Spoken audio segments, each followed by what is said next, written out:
Last Sunday, Pastor texted me and asked me if I wanted to come preach, and I was about to jump all over the opportunity, but I already agreed to preach in El Dorado, so I was there last Sunday instead of here.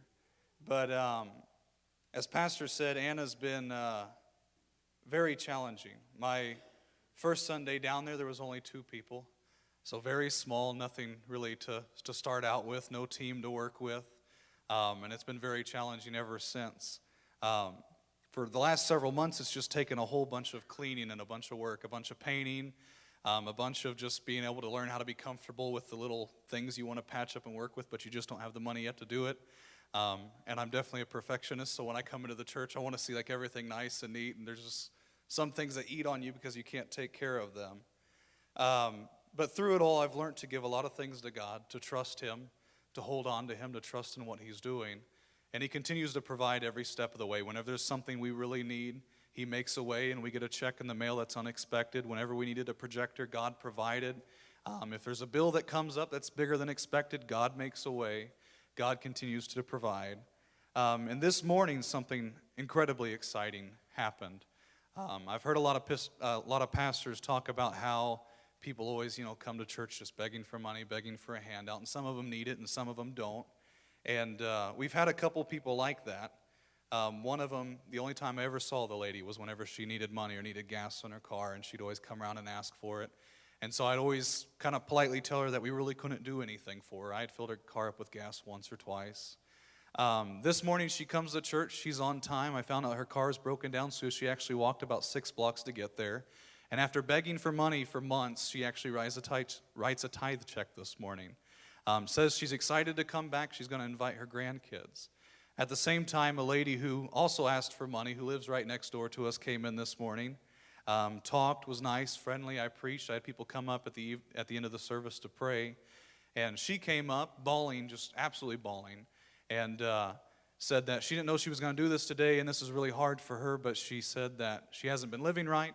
She's been dealing with alcohol addiction. She's been going to the bars. She's gambled away tons of money, most of her savings.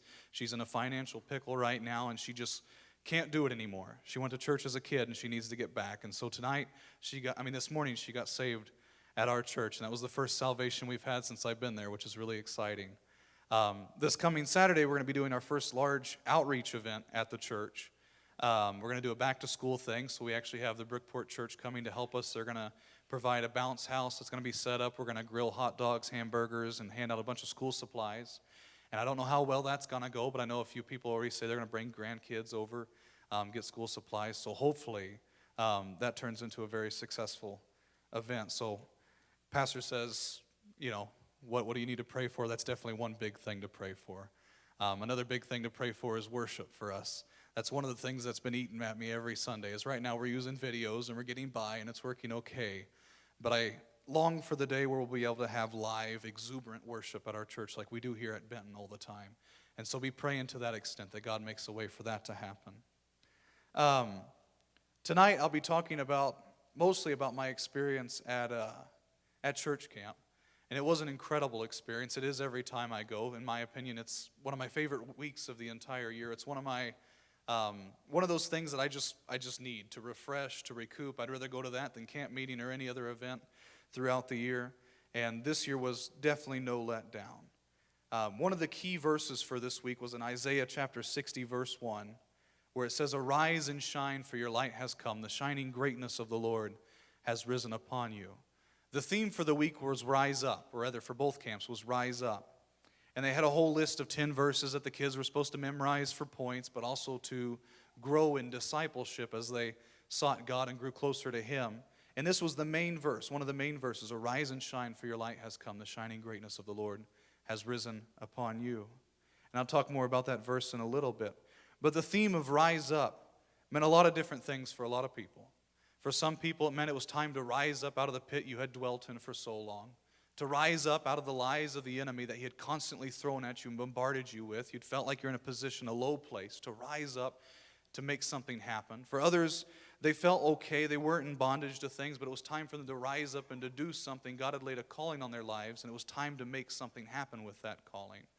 And so all across the board, it was a message and a theme that hit everybody, no matter where they were at, and the adults were certainly no exception to that rule. but the theme was Rise Up. Thinking about how I would describe the 2 weeks of camp, especially the teen week, probably the best way I could describe it is it was revival. It was more of a revival than a camp. And it wasn't just the kids, but like I said, it was all the adults, the pastors, the youth pastors, the cabin leaders, the kitchen workers, the youth board members, everybody that was there was taking part in this amazing revival that was happening. Kids slaying out all over the floor in every altar service, people weeping and jumping, kids that came the first day who were so unbelievably shy, who when I went around the cabin trying to introduce everyone, they'd just barely say their name. By the last night, we're jumping and dancing and shouting and worshiping God with abandon and having no care in the world what anybody thought. It was without a doubt an amazing revival. And because of it, I believe God is up to something big in our state, something huge and something exciting. I believe, as the scripture says, that God's going to pour out his Spirit in the last days on the young and on the old, on everybody. That there'll be dreams and visions and amazing things take place. And if we do indeed believe, like we always say and always rant about, when we talk about politics and what's going on in the world, that we're in the last days, then as a church we need to be excited because we need to believe that we're in a period where God is going to pour out his Spirit in abundant portion. And I believe we're in that. This week at camp there was around 230, 250 students, somewhere around there. I don't remember the exact number. It's one of the biggest camps we've had in several years. It was very successful. In my cabin alone, I had the largest cabin with 22 teenagers, just me. It was a challenge. But out of those roughly 230 kids total, there was 31 that were saved, 135 restored, 80 baptized in the Holy Spirit, and 43 called into ministry. I was looking because of memories on Facebook at the numbers from last year's camp, and a lot of these numbers are almost double what we experienced last year, which is remarkable to me, an absolutely exciting thing that God is calling so many into ministry, that God in 2018, when the entire world says that's absolutely crazy, kids are going to the altar and praying in tongues and being filled with the Spirit and doing these things that everyone else says is ridiculous. It's unbelievable and amazing, especially when they know full well that the entire thing's being live streamed on Facebook for the whole world to see. The fact that they're so bold to just enter into God's presence is remarkable. I didn't realize it until last Sunday morning when I was looking over the numbers for my own cabin, because we have to fill out a spiritual results form throughout the week. But my cabin, where the Benton students were, the Benton boys anyways, your guys' kids, I actually realized that 1/4 of those who were filled with the Spirit and 1/4 of those who were called into ministry were actually from my cabin. So out of 13 cabins, 1/4 of those numbers came out of this one group of kids. And when I realized that last Sunday morning, it just hit me like a ton of bricks in the best way possible. I couldn't help but, tear up at what God was doing, about how incredible God was moving in those kids and what he was doing. Every year at camp, it never fails. The very first day, you have sort of like cliques, just like a high school cafeteria, if you will. The kids come in, and there's some that are a little bit like kind of redneck-ish and country, kind of like I was when I grew up, and then some kids who are nerdier and they're into games, and some kids who are inner city and, they're big and tough, and, the only kind of music they know is rap music. And there's very, very different groups of kids. And it never fails that by the end of the week, you can't tell any of them apart.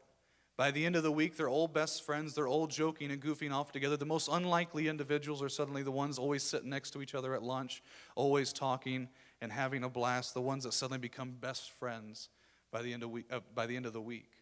And to me, that's something that's absolutely remarkable as a Christian, because we think about the church and the state that it's in all across America, and I know things are changing, but that's the image that God wants to have in our churches, and I believe that's the image that's going to happen in heaven. When I was in college working with Chi Alpha, we had more international students, foreign national students, than we did American students. We had students from Botswana and Nigeria and Taiwan and China and just all over the place. It was a beautiful mix of people praising and worshiping God together and learning about him together. No difference or division between them, and that's what God wants in his church and in his kingdom. And it's a very exciting thing to see. But the week was very successful and very exciting. It was a revival indeed. And by the last service, everything just continued to escalate. Every service was more and more incredible than the previous one. Every worship service was more intense. And by the last service, there was a very powerful testimonial service. We did the same thing last year, where we lined up kids all along the side of the room.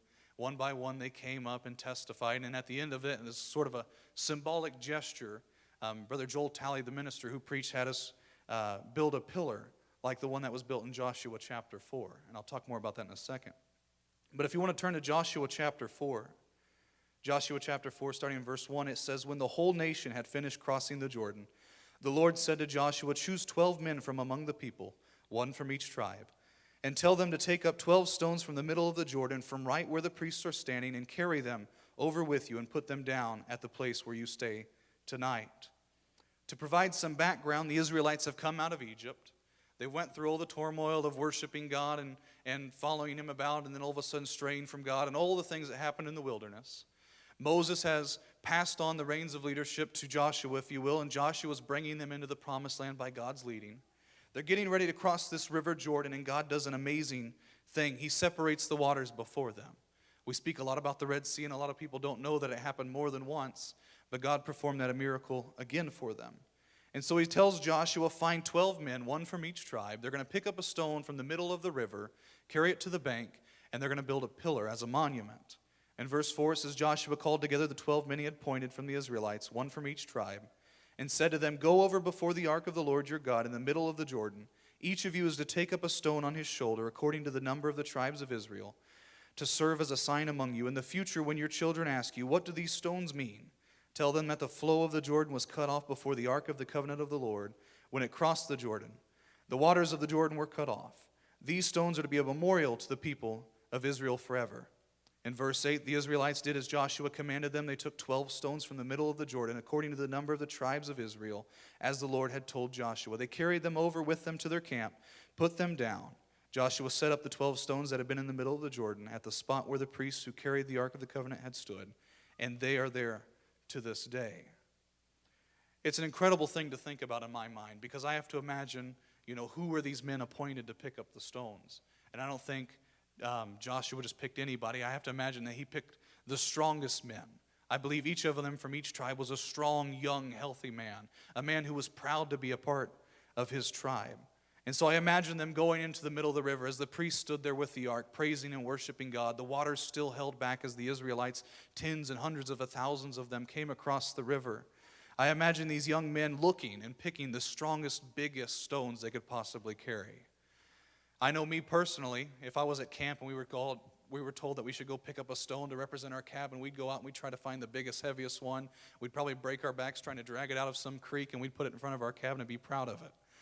And I have to imagine that each one of these and each of these tribes was looking for the best stone they could find in the river. They'd see one with cracks and they'd say, "That's not good enough." They'd see one that's too rounded, it might fall over. They'd find the best one they could to represent their tribe.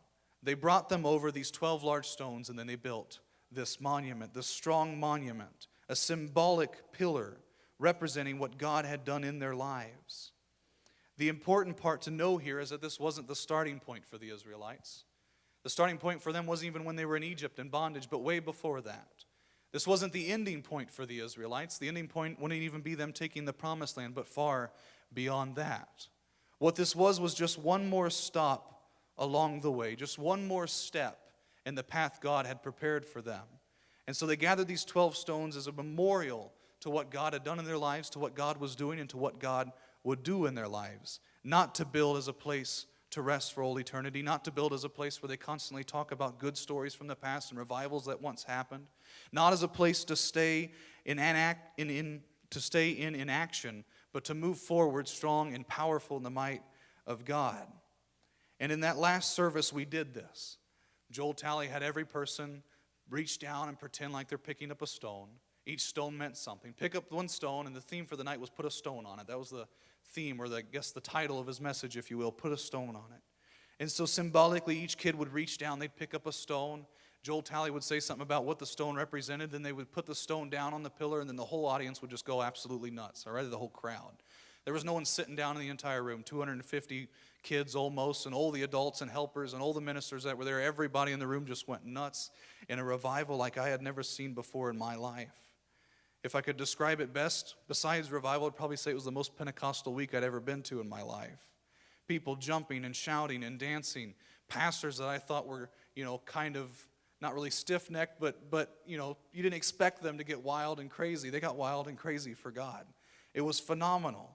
Each stone represented something significant and important. They put it down, and then we worship God for it. Then we get ready and we pick up the next stone.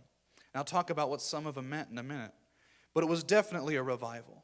And it wasn't just some kids getting excited and having good music and shouting a little bit and emotion, but it was a holiness revival as well. Holiness is something I believe we need in the church, not legalism, not a flash from the past, but holiness, I believe, best defined as God's best plan for our lives going forward. And I got to describe that to a lot of kids those 2 weeks of camp, where they'd come to me and they'd talk about different issues in the world. Well, what does God think about this? Or is this thing really that bad? Or what is that? That's wrong. Or I think those people are born that way or created that way. What about this? What do you say? And each of them I got to speak about holiness and about how God describes holiness to us as his best plan for our lives. If you want to live blessed, if you want to live a full, healthy, prosperous life, this is the best way to do it. Biblical holiness. And this week, as the kids began to be delivered of so many different things, one by one they'd come to their cabin leaders. I got to hear the testimonies from the other leaders. And they would give up things. They'd give up bags and bottles of pills that they had stuffed in their suitcases. They'd give up razor blades that they had brought with them because they had harmed themselves. They'd give up suicide notes that they had written. They just carried around with them because they had suicidal thoughts all the time. One individual in my cabin came to camp, struggled with suicidal thoughts. The first night he dressed up for camp and he wore a tie. I didn't notice it at first, but the tie had skulls all over it. He goes up to the altar. I had the privilege of praying with him and speaking over him, and I told him about how we're supposed to dwell on what is good and what is joyous and what is admirable. I talked to him about what the scriptures say in Philippians 5 about how we're supposed to dwell on those good things. And in that moment, he tore the tie off. He went back to a trash can, threw it away. When he got back to the cabin, he got other things of that nature, threw it away, and he said, I'm going to live my life different. I'm not going to be beholden to these suicidal thoughts and these other things. I'm going to walk in the joy of the Lord as he has purposed for me to do. And it happened again and again and again in every cabin, men and women, giving up things that they had been in bondage to for so long, giving up things they had brought with them that were just the enemy trying to trip them up, trying to distract them from a good week. And it was a remarkable thing that took place. The theme for that night was put a stone on it. Put a stone on it. The enemy doesn't want us to get back up. And that was evident this week, and that was another sort of message this week. That the enemy will do absolutely anything he can to tear us down, to rip us apart, to hold us down, to keep us from realizing our potential in God. I've asked Tristan to come up for a little illustration, but the enemy's going to do anything he can to tear us down. And that was the case with these kids. The revival wasn't just for the kids. I said it was for the adults, myself included.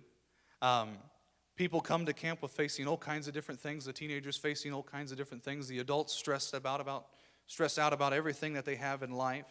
The enemy's doing everything they can to distract you from essentially getting what God has for you. And he certainly tried that this week with a lot of people. And the main way he does that is by the chains that bind us. We pray about God tear down walls and God break these chains and God do this or that. And we pray about it for a reason because it's important and more than just significant, but it's real. A lot of the chains that bind us are chains that are there simply because we hold on to them. Chains that we're not willing to let go of. Some of these kids didn't receive things the first service or the second service. It took a while until the last service, and they finally realized that if they wanted to jump and shout and get the same thing their friends were, that they had to do something themselves and get rid of something, let go of something, reach out to God. And it was a remarkable thing that was taking place. But we think about the chains and how the enemy builds them around us. I went to Menards, the new Menards in Walmart, and bought a 20-foot chain. It was a pretty expensive illustration. But the enemy never comes at us with a big, heavy chain like this. He never runs after us with some giant chain and say, here, take this. Because if he did, we'd never fall into sin. We'd never make the mistake. We'd never make the bad choice. We'd run from it, and it'd be super easy. Because there ain't no way I'm going to make a choice that makes me carry around some big chain, that makes me bound up by something like this. The enemy never comes at us with something like that. He comes at us with something different. He comes at us with a choice. One link at a time. One choice at a time. You've already got one there. That's pretty easy to manage, right? It's light, and you can carry that around, stuff in your pocket, no problem. And that's how the enemy works. One choice at a time, one link at a time. It's something I got to talk about with these kids because we also have to talk to them about when they go back home and suddenly they're away from church and away from God's presence, and the emotions, they always end up fading away. So now what when they get home? But it's one choice at a time. It's the enemy saying, You know, they're normal people just like you. They're not bad people. They're just having fun. Go ahead and join in. Go ahead and drink. Go ahead and just put one more link on the chain. For some of us that are older, you hear about it all the time, joked about, but the enemy says, you know what, you've had a stressful life or this or that. Go ahead and get the midnight stack. You're not going to gain the pounds tonight or develop heart disease overnight. It's fine. Just go ahead and do it. It's the enemy saying, you know, it's okay, you're late, you're in a hurry. Who cares about the speed limit? Just go 5 or 10 over, it's fine. Just everyone else is doing it, and there's one more link in the chain. It's the enemy saying, you know what? Don't listen to the wisdom of those around you. Don't listen to what people have taught you. Go ahead and do your own thing because you know well. Follow your heart. That's what we say all the time. And there's one more link in the chain. And it's one thing after another. Have it your way. Do it your way. Do what you want to. Everyone else is doing it. Go ahead and click on the image. Go ahead and go to that website. Go ahead and have that thing that everyone else is having. Just join in. Just join in. Now, I don't have the time, and I certainly don't have the money to buy 100 of these and wrap them around Tristan. So you're going to have to visualize this chain growing, one choice after another, one decision after another. It's heavier than you thought it would be, isn't it? You can carry it around. It's not too heavy. But imagine if that thing begins to get longer and longer and longer, and you have to carry that around with you all the time. It was one decision at first. It's easy. It's no big deal. Another decision, another choice, another day where I decide not to have a smile but to be bitter. Another day where I decide to go ahead and give in to depression or anxiety. Another day that I decide to be stressed out about the pills that have to be taken or the bills that have to be paid. Another day living without the joy or peace that God has purpose for me to have. And before you know it, it's some big chain like this. Here, put that around your neck. Now that one is a little heavy, right? It's only about 13 pounds. But if you stand there with it for a while, sitting on your neck, it really begins to wear down on you. It really begins to become somewhat of a nuisance when you have it on you. And that's how the enemy works. Now, if you notice, this is a real easy thing to get out of. All he's got to do is take it off. And most of the time, that's how it is with us. The enemy tries to tell us it's not an easy thing to get out of. These are heavy chains. You've been building this rat's nest for a very long time. You've been digging this pit for a very long time. It's not easy to decide to just wake up and be different, put a smile on your face, and decide to do what's right from here on out. The enemy will do everything he can to tell you that you have to hold on to that chain. But God says it's as simple as just giving it to me, just taking it off. And for the kids this last 2 weeks, or the 2 weeks before this past week, the biggest thing for them was choosing to let go. Choosing to let go. As a cabin leader, very quickly you begin to understand the personalities of the kids and see what their background is and where they came from and what kind of person they're going to be. And you can't force nothing on them. The whole week you're just praying and bombarding heaven that they'll come up the altar eventually with the rest of them. You kind of nudge them every now and then.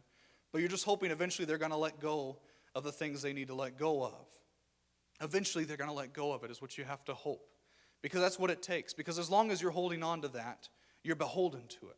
As long as you're willing to hold on just to a single link of it, you're holding on to the entire chain.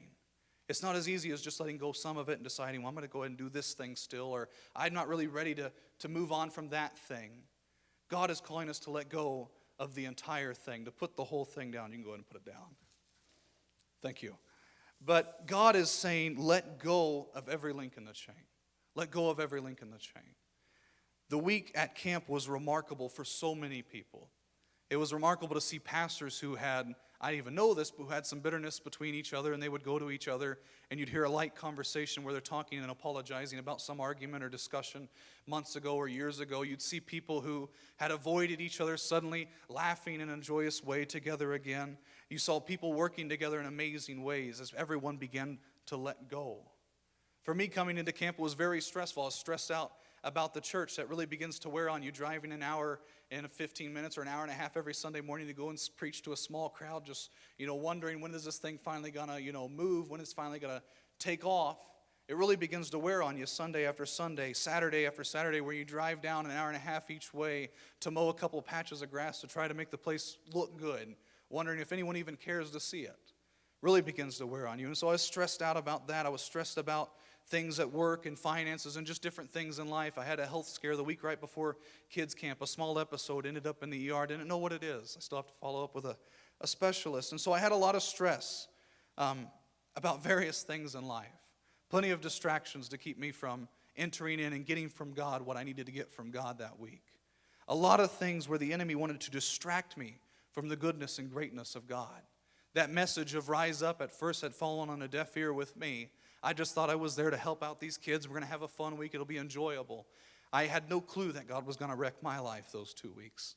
And he absolutely did in the most amazing way possible. Bitterness and stress and anxiety and fear and worry about all kinds of things were suddenly wiped away. I came from home, back from camp to home, and my parents, especially my mother, said, "You're smiling like I haven't seen you smile in a long time." And I just felt lighter than I have in a long time because I gave things to God and let go of every link in the chain.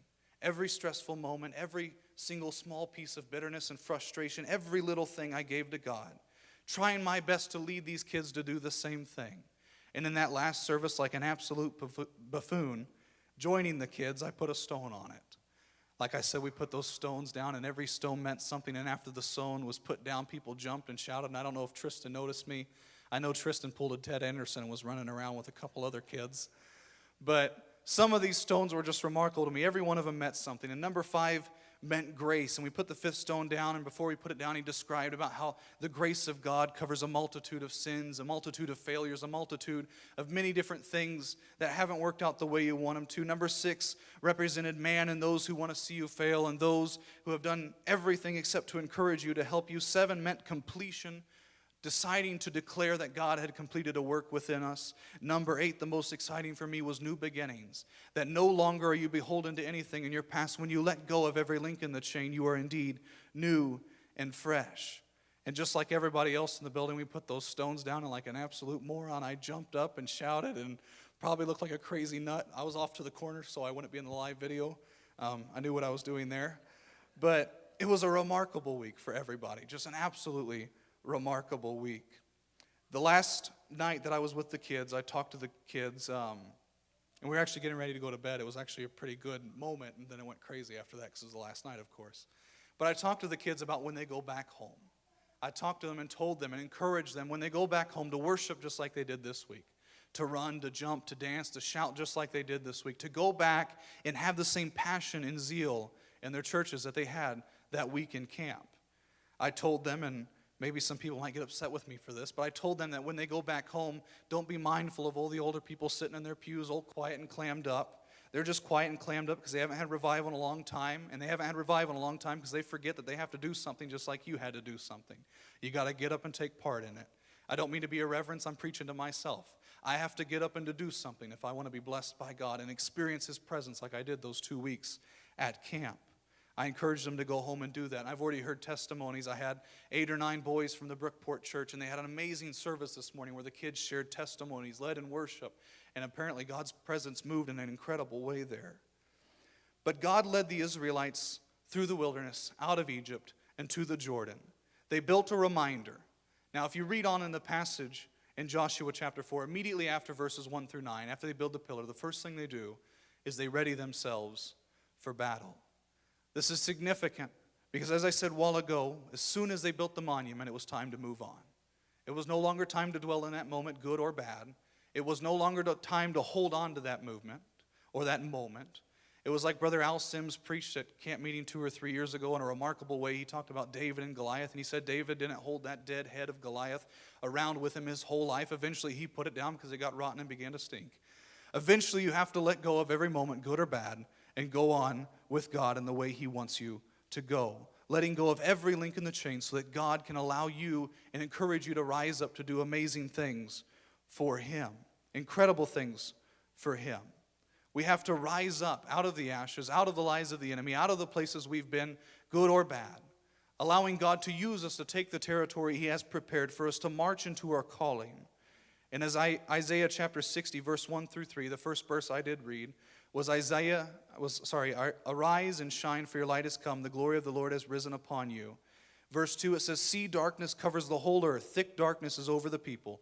But the Lord rises upon you, and His glory appears over you. Nations will come to your light, and kings to the brightness of your dawn. It's an incredible passage when you add that 2 more verses onto it. Arise and shine, get up and do something because God is here. The glory of the Lord has risen upon us. God's greatness and beautifulness and wonderfulness is in this place, and He is with us.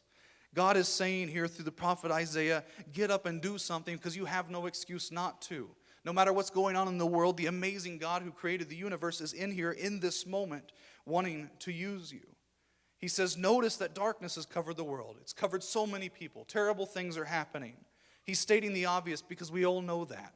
We've all been through the tough moments. We've all been concerned about a loved one or a friend. We've all been worried about the bills piling up and different things not working out. He states the obvious, but he says that nations will come to your light and kings to the brightness of your dawn. If we'll realize the goodness of our God, we'll rise up. We'll let that line shine through us. We'll let go of every link in the chain. We'll put a stone on it and move on from that point. Nations will come to us. God's teaching us how to fulfill the Great Commission in this one verse.